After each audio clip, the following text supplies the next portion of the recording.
कथा श्री गुरु अमरदास साहिब जी की। श्री जेठा जी ने गोइंदवाल आना। श्री गुरु रामदास जी, जिनका पहला नाम जेठा जी था, लाहौर के संगत के साथ गोइंदवाल श्री गुरु अमरदास जी के दर्शन करने आए। संगत चाहे दर्शन करके लाहौर चली गई, मगर आप जी लंगर की सेवा बड़े प्रेम के साथ रात दिन एक करके करने लगे। जो कोई काम कहता उसको शीघ्र ही गुरु जी की आज्ञा समझकर बड़े प्रेम के साथ अच्छी तरह करते।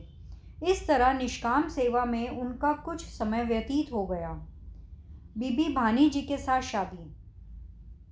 जब आप जी की निष्काम सेवा को मेवा लगने का समय आया, तब एक दिन बीबी भानी की माता जी ने गुरु जी को कहा, बीबी भानी युवती हो गई हैं, इसलिए कोई युवक अच्छा सा वर ढूंढना चाहिए। देवनेत उस समय श्री जेठा जी कार सेवा में मग्न वहां से जा रहे थे। माता जी ने इन्हों की तरफ इशारा करके गुरु जी को कहा, लड़का इस लड़के के समान और ऐसा ही चाहिए।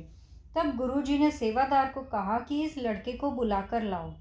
जब सेवादार श्री जेठा जी को बुला लाया, तो गुरु जी ने इनकी जाति पाति और नाम ठाम पूछकर बीबी भानी की माता को कहा कि इस लड़के जैसा तो यही लड़का योग्य है। उपरांत गुरु जी ने श्री जेठा जी के साथ बीबी भानी की सगाई कर दी और फिर शुभ समय विचार कर शादी कर दी। शादी के उपरांत भी श्री जेठा जी पहले की तरह ही गुरु जी की सेवा में लगे रहे। बाउली का निर्माण करना। गुरु साहिब जी ने एक दिन भाई पारो को कहा कि संगत के स्नान आदि के लिए यहाँ हम एक बाउली बनानी चाहते हैं, इसलिए संगत की तरफ हुक्मनामे भेज दो कि इस आने वाली कार्तिक पूर्णिमा से पहले पहले यहाँ पहुँच जाए। पूर्णिमा वाले दिन बाउली की खुदवाई आरंभ कर दी जाएगी। आज्ञा के अनुसार भाई पारो ने दूर दूर की सब संगत को हुक्मनामे भेज दिए और नियत दिन पर संगत गोइंदवाल इकट्ठी हो गई। सब ने यथाशक्ति भेंट करके गुरु जी की खुशियाँ प्राप्त की। पूर्णिमा वाले दिन श्री गुरु जी ने गुरु नानक साहिब जी और गुरु अंगद साहिब जी की आराधना करके भाई बुड्ढा साहिब जी से टक लगवाकर बाउली की कार सेवा आरंभ कर दी। कुछ समय मिट्टी खोद कर टोकरियां भर भर कर कुछ टोकरियां उठा उठाकर नदी की तरफ फेंकते जाते। काबल की एक पतिव्रता माई। बाउली की कार सेवा संगत बड़े प्रेम के साथ कर रही थी। सेवा में भाग लेने के लिए सिख बड़े उत्साह के साथ दूर दूर से आने लगे। इस तरह ही काबल में एक प्रेमी सिख की पतिव्रता स्त्री को पता लगा, तो वह अपनी पतिव्रता शक्ति के बल पर काबल से रोज सुबह आकर कार सेवा करती और संध्या समय फिर काबल पहुंच जाती। कुछ सिखों ने देखा कि यह माई सेवा करती हुई कभी कभी हाथ के साथ संकेत कर देती है। जब कुछ दिन इस तरह ही व्यतीत हो गए, तो एक दिन सिखों ने गुरु जी को कहा कि महाराज, एक माई रोज सुबह आकर संगत के साथ मिलकर कार सेवा करती रहती है और रात के समय सभी के देखते देखते ही लुप्त हो जाती है। एक और बात भी यह माई करती है कि कार सेवा करते करते वह अपना हाथ फैलाकर फिर पीछे कर लेती है और ऐसे लगता है कि जैसे यह किसी चीज़ को हिला रही है। हमें समझ में नहीं आता कि यह माई है कौन। तो सिखों की यह बात सुनकर गुरु जी ने माई को बुलाकर पूछा कि तुम कहाँ से आती हो और काम करते करते हाथ से किस चीज़ को हिलाती हो। तो माई ने बताया कि महाराज, मैं सुबह काबल से आती हूँ और कार सेवा करके शाम को घर चली जाती हूँ। तो गुरु जी ने कहा, यह शक्ति तुम कहाँ से लाई हो। माई ने कहा कि महाराज, यह शक्ति मैंने अपने पतिव्रता धर्म से प्राप्त की है। इसके बल से ही मैं काबल से आती हूँ और वापस चली भी जाती हूँ। तो सुबह आते समय मैं अपने छोटे बच्चे को पंघूड़े में सुला कर आती हूँ और फिर यहाँ से हाथ मारकर पंघूड़े को हिलाती भी रहती हूँ, जिससे वह सोया रहता है और खेलता ही रहता है। माई से यह सुनकर सिखों ने माई को धन्य माना और गुरु जी ने खुश होकर पति पत्नी का लोक परलोक संवार दिया। मानक चंद जीवड़ा का प्रसंग। बाउली की खुदवाई जब पानी तक पहुंच गई, तो आगे पत्थरों की कठोरता आ गई। इस कठोरता को मानक चंद पथरिए क्षत्रिय ने जब बड़ी मेहनत से तोड़ दिया तो कठोरता के टूटने से नीचे से एकदम ही पानी बहुत जोर से ऊपर उठा, जिससे मानक चंद उसमें डूब गया। सिख उस मृत शरीर को पानी से निकालकर गुरु जी के पास ले आए।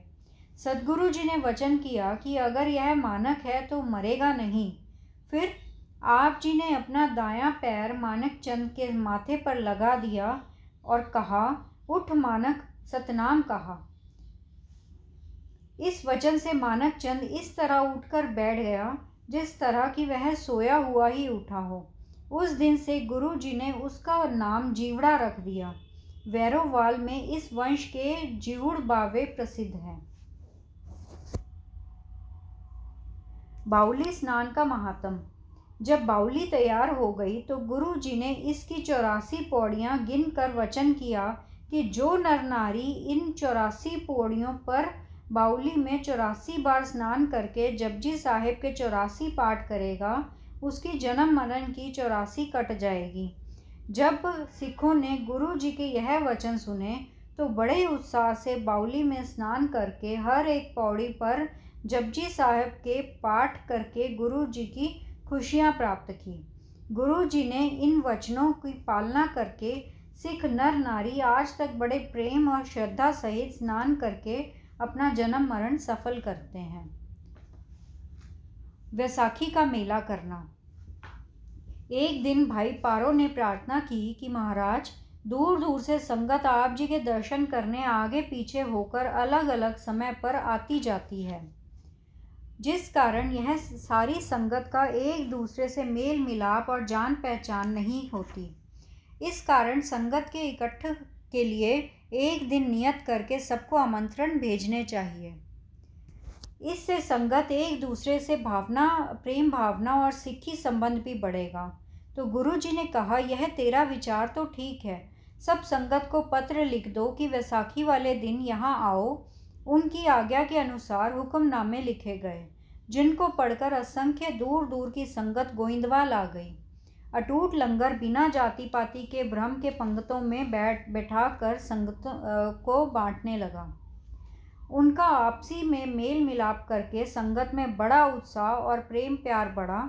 उस समय से गोइंदवाल वैसाखी का मेला लगता रहता है। गुरु जी का तीर्थ यात्रा को जाना। शांति के पुंज श्री गुरु अमरदास जी, जिनके दर्शन ही तीर्थ हैं, उन्होंने तीर्थ यात्रा करने की इच्छा की। सिख संगत को साथ लेकर आप जी चल पड़े और छोटी छोटी मंजिलें तय करके पोए सरस्वती नदी के किनारे चले गए। यहाँ जब संगत ने इस तीर्थ का महात्मा पूछा तो आप जी ने बताया कि यहाँ कुरुक्षेत्र की धरती पर विश्वामित्र आदि बहुत ऋषियों ने 48 कोसों में बैठकर तप किए थे। जब बहुत ऋषियों की भीड़ के कारण उनके बैठने के लिए जगह न रही तो उन्होंने सरस्वती नदी की आराधना करके कहा कि हे देवी, हमें बैठने के लिए जगह दो।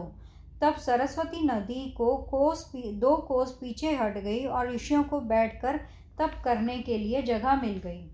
फिर आप जी ने एक मंकट ऋषि की बात सुनाई कि उसने यहाँ पोहोए से 30 कोस दूर सरस्वती नदी के किनारे बैठकर बड़ा कठिन तप किया था। एक दिन किसी तरह उसकी अंगुली को चीर आ गया। उससे लहू की जगह हरे पत्ते के पानी की तरह पानी निकला। इसको देखकर मुनि खुशी से नाचने लगे। उसके साथ ही उसके तप के प्रभाव के कारण सब लौकिक जीव नाचने लगे। तब देवताओं ने शिवा से प्रार्थना की कि मंकट ऋषि को नाचने से हटाओ, संसारी लोग बड़े दुखी हैं। देवताओं की प्रार्थना स्वीकार करके शिवजी ने अपना भेष बदलकर ऋषि को पूछा कि आप किस कारण नाच रहे हो। तो मंकट ने कहा कि मैंने इतना कठिन तप किया है कि मेरे शरीर में लहू की जगह पानी रह गया है, इस खुशी से मैं नाच रहा हूँ। तब शिव जी ने अपनी उंगली चीर कर उसमें से राख निकाल कर दिखाई और कहा कि देख, मेरे शरीर में पानी भी नहीं रहा, शरीर राख हो गया है। मुझे फिर भी कोई खुशी नहीं हुई और तुम पानी देकर ही नाचने लग गए हो। यह बात सुनकर ऋषि बैठ गया और तप करने लग गया और संसार के जीवों को शांति मिल गई। सतनाम सतनाम सतनाम जी, वाहे गुरु जी। सतनाम सतनाम सतनाम जी, वाहे गुरु जी। वाहे गुरु तेरा शुक्र है, शुक्र है, शुक्र है तेरा दात्या, तेरा शुक्र है।